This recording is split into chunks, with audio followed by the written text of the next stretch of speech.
नमस्कार. श्री स्वामी समर्थ. स्वामीमय मंगला चॅनेलमध्ये तुम्हा सर्वांचं स्वागत आहे. आजचा स्वामी अनुभव मनोज ताकटे या दादांचा आहे. मनोज ताकटे दादांना चक्क कंपनीकडून 45,000 प्रति महिना असलेली नोकरी मिळालेली आहे आणि त्याचसोबत त्यांना कंपनीकडून अशी ऑफर आलेली आहे की कंपनीत कामावर लवकरात लवकर जॉईन होण्यासाठी त्यांना कंपनीने ॲडव्हान्स 30,000 रुपये सुद्धा एक्स्ट्रा दिलेले आहे कंपनीमध्ये लवकरात लवकर कामावर जॉईन होण्यासाठी.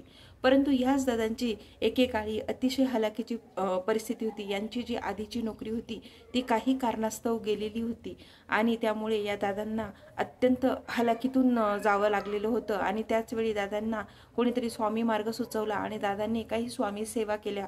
तर त्या स्वामी सेवा कोणत्या केल्या की जे केल्यामुळे दादांना इतकी चांगली नोकरी पुन्हा एकदा मिळाली आणि पुन्हा दादा त्यांचं आनंदाचं जीवन दादांनी सुरू केलं. तर तुम्हाला जर हा अनुभव ऐकायचा असेल तर व्हिडिओ पूर्णपणे बघा. तर मनोज ताकटे दादा आपल्याला असं सांगतायत की आम्ही महानुभव पंथी होतो आणि महानुभव पंथी असल्यामुळे आमच्याकडे कधीही जे देवांचे टाक असतात ना, आपण देवघरात ठेवलेले असतात, त्या टाकांची कधीही आम्ही पूजा केलेली नाही किंवा मग आमची जी कुलदेवी आहे, कुलदैवत आहे हे सुद्धा आम्हाला माहिती नाही किंवा कधीही आम्ही त्यांची सेवा केलेली नाही. आता आमच्याकडे ना जवळजवळ जमीन खूप होती, परंतु असं म्हणतात ना, देवाची नुसती प्रार्थना करून उपयोग नसतो, तर त्यासोबत आपल्याला कष्ट सुद्धा करणं खूप गरजेचं होतं आणि तसंच नेमकं आमच्या बाबतीत सुद्धा घडलेलं होतं. आम्हाला देवाने म्हणजे जमीन तर भरपूर दिलेली होती, परंतु एवढं सगळं असून सुद्धा आम्हाला आमच्या नातेवाईकांमध्ये कुणाचंच असं स्वतःचं घर नव्हतं. परंतु काही महिन्यांनी काही दिवसांनी मी थोडीशी डेअरिंग केली. माझी जी नोकरी होती त्या नोकरीच्या बेसवर मी घर विकत घेण्याचा प्लॅन केला आणि माझ्या मित्रांच्या काही माझ्या नातेवाईकांच्या मदतीने मी चिंचवडमध्ये नोव्हेंबर 2012 एक बैठे घर विकत घेतलं. परंतु ते जे घर घेतलं ना आम्ही विकत, तर त्याचा आनंदसुद्धा मला असा म्हणावा असा मनासारखा उपभोगता आला नाही. कारण की साधारण त्याच्या बरोबर एक महिन्याने म्हणजे डिसेंबर 2012 माझी जी नोकरी होती ती नोकरी जागतिक मंदी आल्यामुळे ती नोकरी माझी गेली आणि मग माझ्या पुढे असंख्य प्रश्न निर्माण झाले की मी आता या घराचा जो कर्जाचा हप्ता आहे तो कर्जाचा हप्ता मी कसा फेडू. कारण की त्याचबरोबर घर कसं चालू, म्हणजे मी घरामध्ये एकटाच कमावता होतो आणि मी जे काही घर घेतलेलं होतं ते फक्त माझ्या नोकरीच्या बेसवर घेतलेलं होतं आणि त्यात माझी नोकरी पण नेमकी जागतिक मंदीमुळे गेली आणि माझ्यासमोर खूप प्रश्न तयार झाले. मी पूर्णपणे खचून गेलो की आता मी करू काय, कारण एकतर माझ्याकडनं घर घेतलं गेलेलं होतं, तो खूप मोठा प्रश्न माझ्यापुढे होता की या घराचे हप्ते मी कसे फेडू म्हणून.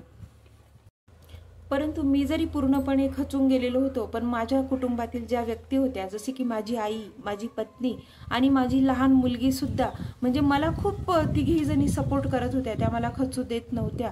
आणि अशातच माझ्या पत्नीला आकुर्डीच्या स्वामी समर्थ महाराजांच्या केंद्राचा पत्ता सापडला आणि मग आम्ही तिघे जण तिथे स्वामी समर्थ महाराजांच्या केंद्रात गेलो आणि मग आम्हाला बरोबर अध्यात्माची गोडी वाटू लागली. तिथे आम्ही दर गुरुवारी जाऊ लागलो. दर गुरुवारी गेल्यानंतर आम्ही आमचा प्रश्न सुद्धा तिथे सांगितला आणि आमचा प्रश्न जो काही होता आपला घराचा हप्ता वगैरे, नोकरी जाणे वगैरे, हे सगळे प्रश्न आम्ही तिथे सांगितले. तर आमच्या या प्रश्नांवर तिथे आम्हाला सेवा सुद्धा देण्यात आली. तर आम्हाला आहे ना दर महिन्याला गुरुचरित्र पारायण करायला लावले. तर मग आम्ही केंद्रात जाऊ लागलो आणि त्याचबरोबर मी दर महिन्याला गुरुचरित्र पारायण सुद्धा माझ्या या प्रश्नांसाठी करू लागलो आणि जवळजवळ माझे 6-7 गुरुचरित्र पारायण सुद्धा झाले. परंतु आम्हाला म्हणावा तसा म्हणजे अनुभव येत नव्हता आणि माझ्या नोकरीसाठी ना माझ्या बऱ्याच वेळा मुलाखती घेतल्या जायच्या, परंतु त्यांचा नंतर तिकडून काही रिप्लायच यायचा नाही. असं म्हणजे स्वामी महाराजांनी खूप आमची कठीण परीक्षा बघितली, परंतु मी पण अध्यात्माची जोड सोडली नाही.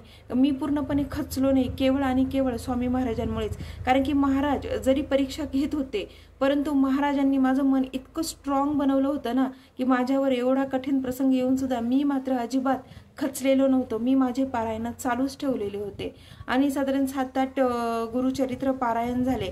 म्हणजे या काळात अक्षरशः माझी छोटी मुलगी सुद्धा मला खूप सपोर्ट करत होती आणि मी म्हणजे अत्यंत हलाखीच्या परिस्थितीतून जात असताना केवळ फॅमिलीच्या सपोर्टमुळे आणि महाराजांनी माझं माइंड इतकं स्ट्रॉंग बनवल्यामुळे मी अजिबात खचलो नाही. मी माझे पारायण चालूच ठेवले आणि 7-8 पारायण झाल्यानंतर मला म्हणजे माझं 9वं गुरुचरित्र पारायण चालू होतं आणि 9वं गुरुचरित्र पारायण जेव्हा माझं चालू होतं ना, तर त्याच वेळेस मला एका कंपनीतून फोन आला आणि ही तीच कंपनी होती जिच्यामध्ये मी 2 महिन्यापूर्वी सुद्धा मुलाखत दिलेली होती.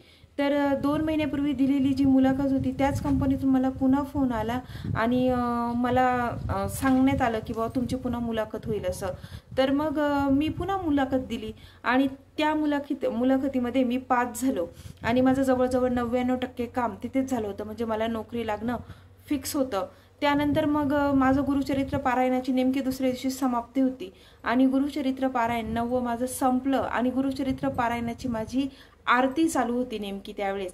आणि त्याच वेळेस पुन्हा त्या कंपनीचा पुन्हा मला कॉल आला की तुम्हाला आत्ता लगेच मुलाखतीसाठी यावं लागेल. आणि मग मी पुन्हा गेलो त्या कंपनीत मुलाखतीसाठी. मग माझी पुन्हा दुपारी तिथे मुलाखत झाली आणि मग त्यांनी सांगितलं की तुम्हाला आता कंपनीत आत्ता लगेच कामावर रुजू व्हावं लागेल. तर मग मी लगेच कामावर रुजू होण्यासाठी थोडी टाळाटाळ केली, कारण माझ्याकडनं लगेच शक्य नव्हतं.